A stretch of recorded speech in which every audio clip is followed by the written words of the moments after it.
Welcome to another episode of The Unseen Paranormal, where some of the scariest things are unseen. I'm your host, Eric Freeman. Hey everybody, welcome back to the show. Today we're talking to paranormal investigator, storyteller, and host of Hauntingly Yours, a podcast for the paranormal, DC O'Rourke. DC has had a life of high strangeness and the paranormal. He currently gives ghost tours of Colonial Williamsburg and describes himself as an old soul and Renaissance man of sorts. Welcome to the show, DC. Thanks for joining us today. Hey, absolutely. My pleasure. Happy to be here. So, like I said, you are a paranormal investigator and a storyteller, and you tell lots of stories on your show, on your podcast, Hauntingly Yours, a podcast for paranormal. How did you get into the paranormal, interest in the paranormal, and get into this crazy world that we call the paranormal? Well, how do I make a long story very short? It all started for me, 2 days after my grandfather passed away. I was 13 years old, and he and I were very close.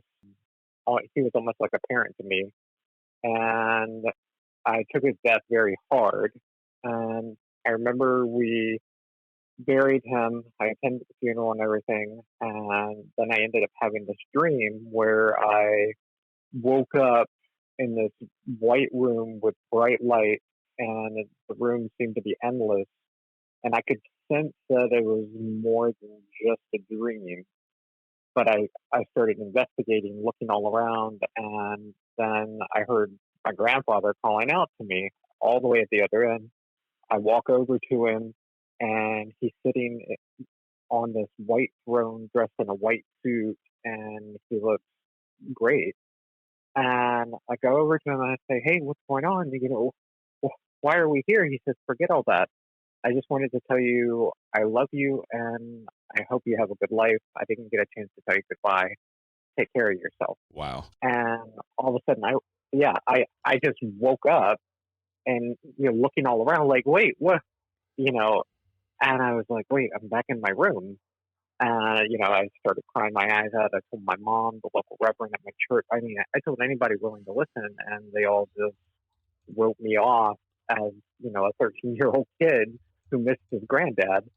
And it was finally my grandmother that actually put it into perspective for me. I told her about the dream, and she said, well, that's funny because the last thing your grandfather talked about before he had a cardiac arrest was whether or not I had seen you during the day. And I just kind of took that, and I took the dream and put them both side by side, and I said, okay, there has to be more to that. Yeah. And from there, I just started having more and more experiences. Wow, that's a pretty amazing story, especially to get a validation like that from somebody so close to you. Yeah. Oh, yeah, for sure. I mean, and the crazy thing is, that's not the only time something like that happened to me. Over the years, I've had a few other people leave my life, and they've come to visit me in the form of a dream with some sort of message. I've had it a few times with loved ones who have passed away. Not necessarily a message. I guess their message coming to me in the dream. They always looked, healthy and better than they did before they passed away. But yeah, it just let me know. I guess they're okay. So I've had that 4 times now. So yeah, I've had it a few times myself. Yeah. Okay. Sometimes I think I travel in my dreams, if that makes any sense, and I go and find these people wherever they've gone to.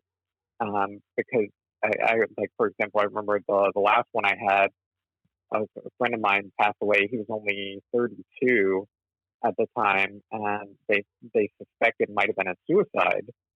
And this dream, I ended up like in this outdoor warehouse type setting, and everybody was dressed all the same in these gray jumpsuits, and they were all doing various tasks. And I remember it was like kind of stormy looking in the sky, dark clouds coming in. And all of a sudden, I'm pushing my way through the crowd when I see my buddy walk by, and I said, "Hey, man." He turned and looked at me. He said, "Denny, what are you doing here?" And I was like, "I'm trying to figure that out too." He said, "Well, get out of here.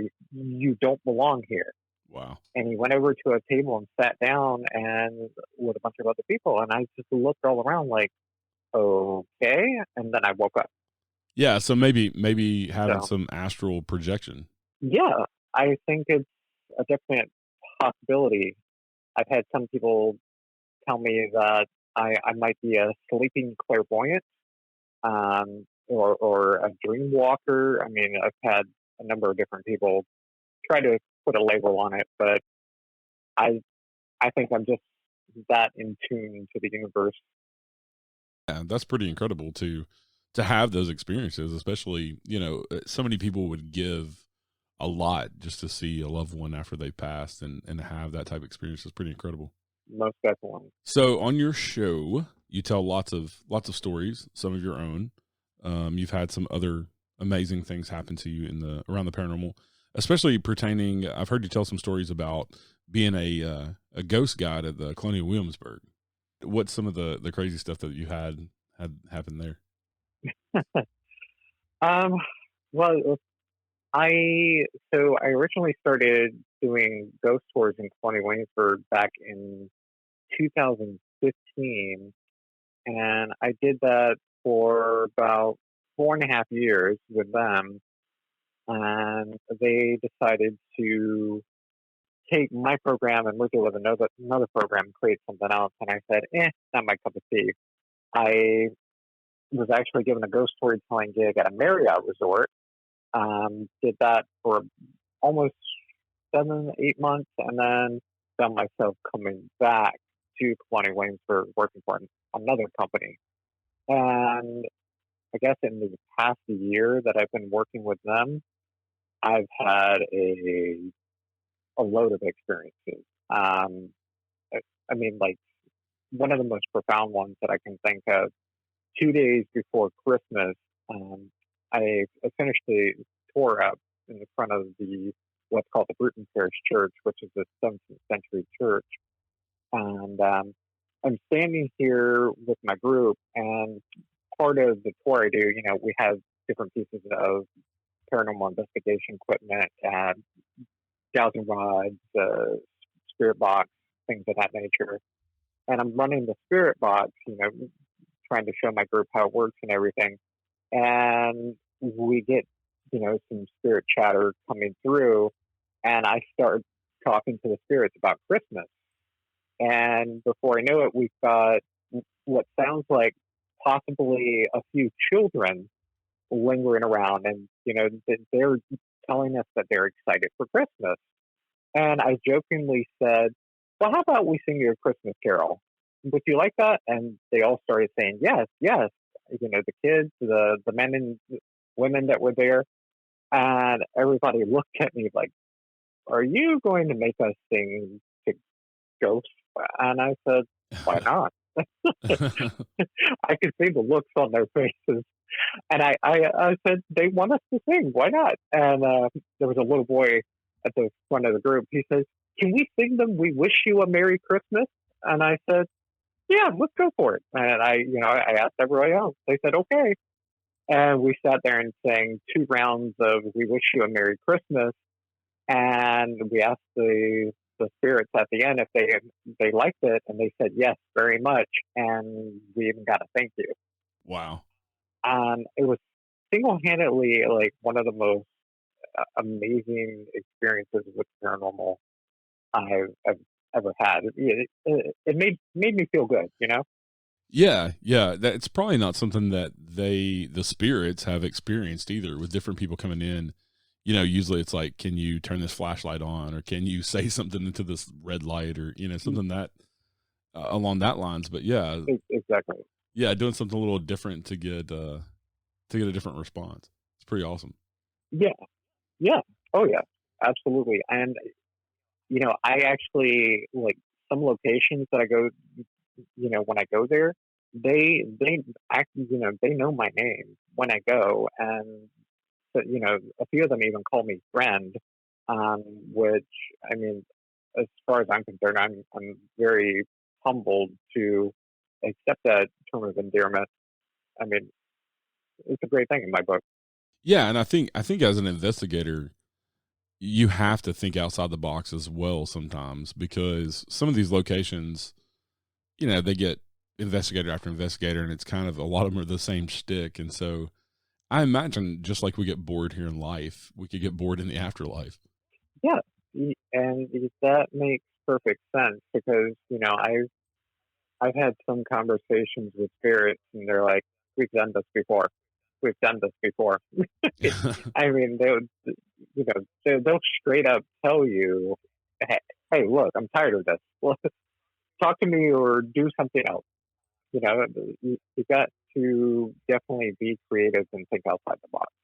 So, how did you get into doing the Hauntingly Yours podcast? What made you want to get in the podcast world and tell the paranormal stories? So pretty much what it all boiled down to was March of last year when I started to work for the ghost store company that I'm currently with. Of course, the COVID pandemic hit, and pretty much everything all over the world got turned upside down. And I was being told, okay, we are on hold until further notice. And I went, I am not going for months on end without telling stories. Like I just can't do it. Storytelling becomes such a big part of my life, and it's like telling me not to breathe. So pretty much, I told myself, okay, you need to keep these stories alive. You got to do something. And a friend of mine suggested, why don't you start a podcast? And I thought, hmm.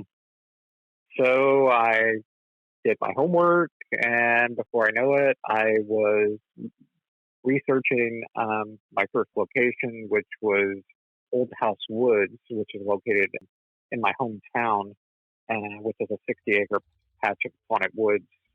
And I've had a number of experiences there. So from there, the rest of it just sort of grew. Yeah, and I love your show. I love all the different stories, and you talk about different places all around the world. Yeah, I love hearing some of the stories that you tell about places in the UK and other places around the world. Can you tell us some of your favorite stories that you've come across? My favorite stories that I've come across. Puska Castle. That's located over in the Czech Republic. I absolutely fell in love with that location when I came across it. There, they say it's the gateway to hell. That the castle is built right on top of it to keep creatures from the underworld from getting out. There's this terrifying tale though, where I think it was back in the 14th century, after they had first started to build the castle, they took a bunch of prisoners from the village and went to start lowering them down into this gateway to hell one by one to see, what all they observed when they were down there. And apparently the first guy that they lowered down into this mysterious hole, he started screaming and yelling like he was, being murdered. And when they pulled him back up, his hair had gone completely white and he had aged by at least 30 years. And you could tell he had seen something while he was down there, and they couldn't get him to stop screaming. Finally, he was actually thrown into the local asylum, and he ended up dying, I think, a few days later. Wow. Kind of creepy, if you ask me. Yeah, yeah. So they built this place over to keep the evil out. Yeah, to keep the evil out. Now, I mean, I think more than likely what happened was, you've got a bunch of people who were looking at this hole going, all right, it goes on and on and on. It's got to be a gateway to the underworld. So it's like, let's cover it up. But I think in all reality, it's probably built on top of, some sort of undiscovered cavern system.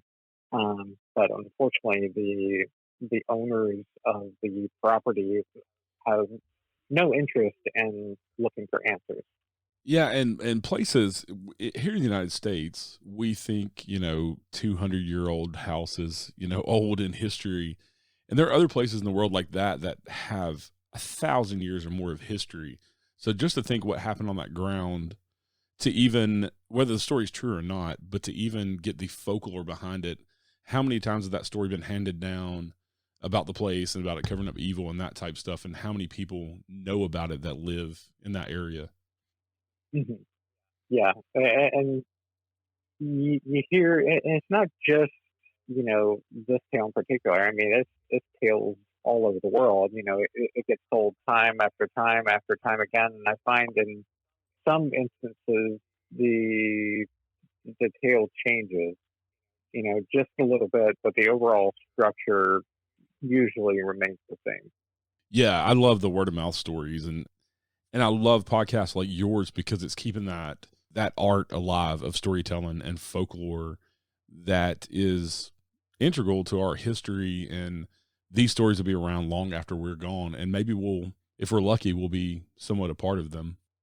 Oh yeah, yeah. I could not agree more.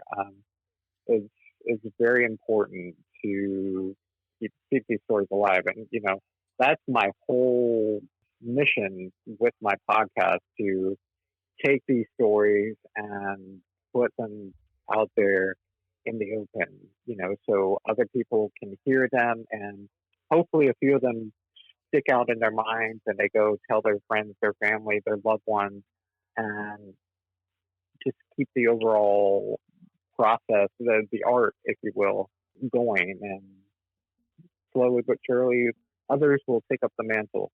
Yeah, and I think with stories like that, there's always some grain of truth.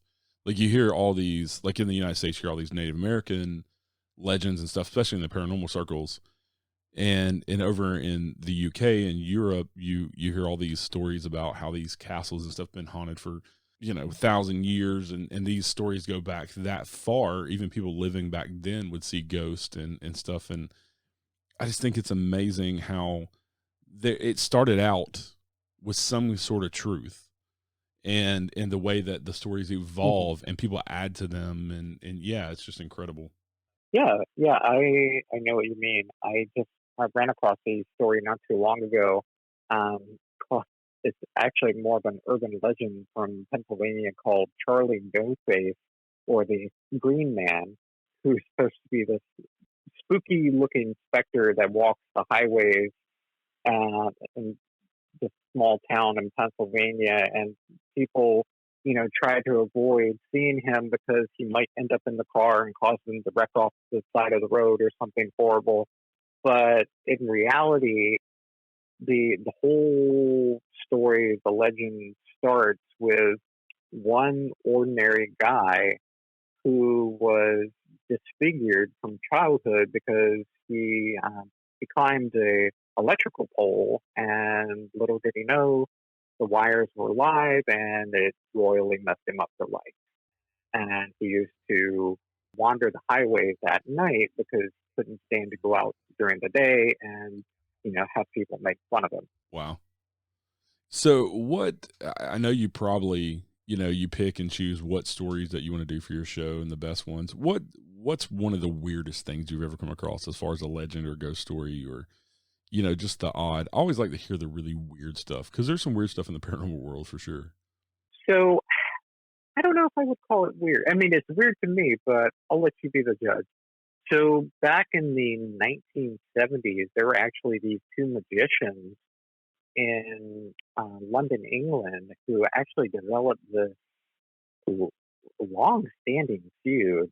Apparently, they both made claims that there was a vampire haunting Highgate Cemetery, which is part of the Magnificent Seven cemeteries in London, England. And they both vowed to kill said vampire. They described him as this mysterious um, robed creature with wearing a gray robe, and he had red eyes and really long fingers. And I remember reading this thinking, okay, Nosferatu, anyone? But these guys, they started saying, oh, well, I'm going to kill him first. I'm going to kill him first. And it got so out of hand that one of them went, onto like a local TV station and incited a riot pretty much, and said he was going to march down to the cemetery, and anybody and everybody who was interested, go grab a pitchfork, a stake, whatever you need, and come with me because we're going to put an end to the evil that lurks here.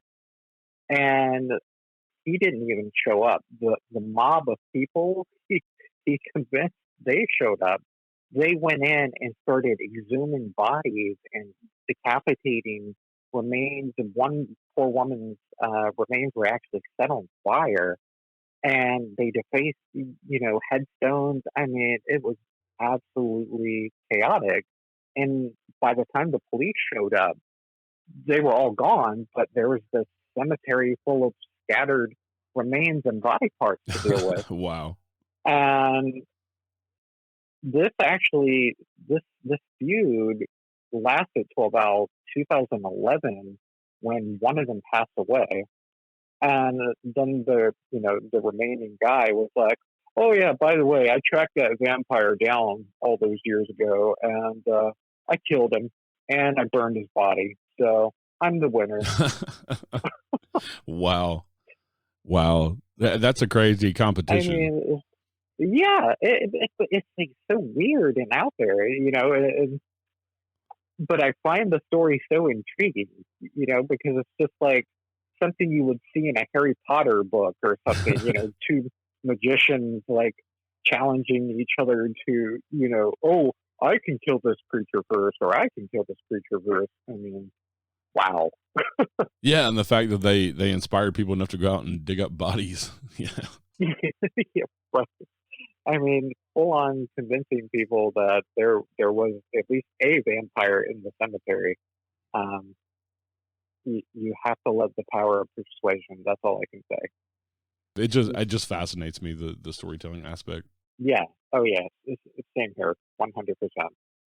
I mean, some of the stuff is so riveting, and it makes me want to dig into it and find out, how it all actually got started. Yeah, and some of the stuff, like I was saying, there's always a grain of truth. I talked to a gentleman named Steve Stockton, and he's kind of folklore storyteller from the Appalachian Mountains in East Tennessee, and it's a huge tradition in the Appalachian Mountains because traditionally a bunch of poor people in the Appalachian Mountains, and so their entertainment was doing like campfire stories and that type of stuff. And one of the stories that he told me about, that the guy thought that he was having a paranormal experience, and this was back probably 20s and 30s. But he saw, he was walking through the woods back from his girlfriend's house back home at night, and he saw what he thought was a coffin in the woods with a light on. So he goes running home, and he thought it was an omen that he was going to die, something was going to happen to him, and he was just in a panic, and he was just freaking out so much that his dad said, come on, we're going out there right now, and we're going to figure out what this is. And so he had to drag the son back out in the woods and have him show him where it was at. So the dad walks over to what looks like a coffin with a light in it, and it was actually a hollow tree with a lightning bug in it. And so, yeah, and his dad, hysterically laughing at him because this dude was like almost scared to death of what he saw in the woods because he thought it was just this bad omen. And so, yeah, but if just think what that story would have became and what kind of folklore that might have created if his dad never drug him back out in the woods to find out what it was. Yep. I'm sure there have been numerous experiences like that, over the course of time where somebody stepped in and thankfully prevented a new piece of folklore from being introduced into society. Yeah, that's an interesting story. Yeah, and it's crazy how something so little can be so big to some people too, because of the previous folklore this guy had heard. And, like going back to the magicians, the previous stories they had heard about vampires and stuff made them go into this panic and get all these people into a panic. And it's all from stories passed down, just building and building up until kind of like a powder keg. Yep. So you just started the second season of your show. I did. Can you give us a little taste of what people can expect from season 2? So season 2, I kind of going against the grain a little bit compared to season 1. I felt the need to go in search of more haunting tales to share with my listeners. I love, I'm a big fan of history and talking about haunted places and, bringing forth that ghostly lore, as I call it. But I wanted to see what other tales I could bring to the table. So I've been looking at exorcisms. My last episode just talked about a frightening attempted exorcism that took place in 1937, where a Jesuit priest went after a cannibalistic serial killer in Nanjing, China. And it didn't end very well. The experience, unfortunately, haunted him for the rest of his life. Then, on top of that, I'm also looking at stories about haunted objects like, Harold the Doll or, Annabelle, even maybe, Ouija board experiences. I'm also looking at true crime stories that have kind of a paranormal undertone, like one that I absolutely love is called The Girl in the Snow. In 1916, this 18-year-old girl named Marianne Lambert mysteriously died, and they later discovered she was poisoned, and it's such a scandalous story. It's absolutely amazing.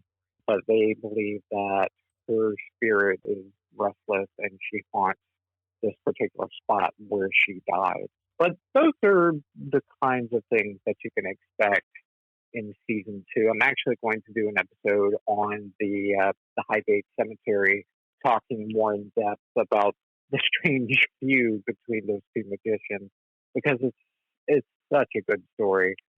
It's out there, but it's a good story, and I feel like it deserves to be told. Yeah, to a wider audience that maybe not have heard it before. Yes, yeah, that's exactly why. Because some of these stories they happen, and then I feel like they just get swept under the rug and forgotten about, unless somebody like myself comes along and does the homework and kind of exhumes them from their forgotten graves and turns around to retell them. Yeah.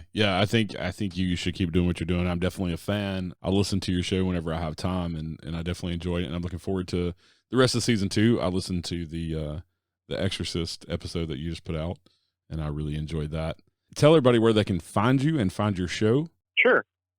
So you can find all of my show's links at my link tree, linktr.ee/Hauntingly Yours Paranormal. So that will have all the social media pages as well as the links for the various podcast platforms, whatever you might prefer. Yeah, and you're just like my show. You're on pretty much all the podcast platforms, anywhere you can find podcasts. Yep, everywhere. I would also highly suggest for my audience to go and join the Hauntingly Yours Facebook group lounge, because you put up some awesome stuff on there on a daily basis about different places that you haven't talked about or have talked about, and just all different kind of paranormal stuff. And any paranormal fans should go and join your Facebook group, because I enjoy it all the time, and I share lots of your stuff with my Facebook group, because it's just such good content. Yeah, I appreciate that. I'm striving for, creating more than just a place to talk about my podcast. I want other paranormal podcasters to talk about their shows, and I want to talk about, paranormal events and share haunted locations that I might not necessarily be talking about in my show, among a number of different other things. I just want people to enjoy and network and consider it a safe haven. Anything and everything goes. What lies beyond the gate is up to you. Yeah, that's awesome. I appreciate you coming on as a guest this evening. I love the stories, love hearing them. It's been a good chat. I've enjoyed it. And like I said, everybody go check out DC's show, Hauntingly Yours, a podcast for the paranormal. You can also just simply Google it, and you'll find all of his stuff there as well, plus the link tree, like you said. Like I said, I appreciate you coming on. My pleasure. I enjoyed it. Thank you. All right, everybody. Thank you for listening. And as always, stay safe out there. Have a good night. Join us next time for a new episode of The Unseen Paranormal. Until then, check us out on Facebook, Twitter, Instagram, or at our website, unseenparanormalpodcast.com. And don't forget to like, review, rate, and share with all your friends. Thank you to my friend Chris Lips for the awesome theme music. Listen to our theme song and more of his music at chrislipsmusic.com. And remember, some of the scariest things are unseen.